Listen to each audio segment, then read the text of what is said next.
نبی کریم صلی اللہ علیہ وآلہ وسلم نے فرمایا، جو شخص جھوٹ بولنا چھوڑ دے اس کے لیے جنت کے کنارے میں مکان بنایا جائے گا، اور جس نے جھگڑا کرنا چھوڑا اور وہ حق پر ہے، یعنی باوجود حق پر ہونے کے وہ جھگڑا نہیں کرتا، اس کے لیے وسط جنت میں مکان بنایا جائے گا، اور جس نے اپنے اخلاق اچھے کیے اس کے لیے جنت کے اعلیٰ درجہ میں مکان بنایا جائے گا۔ حضرت علی رضی اللہ تعالی عنہ کوفہ کی ایک مسجد میں تھے۔ انہوں نے وہاں بہت زیادہ شور کی آوازیں سنی تو انہوں نے پوچھا، یہ لوگ کون ہیں؟ تو ساتھیوں نے بتایا کہ یہ لوگ قرآن پڑھ رہے ہیں اور ایک دوسرے سے قرآن سیکھ رہے ہیں۔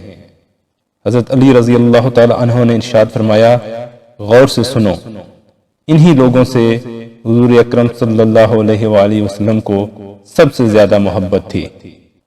اللہ کریم ہمیں بھی شوق سے قرآن کریم سیکھنے اور سکھانے کی توفیق عطا فرمائے، آمین ثم آمین۔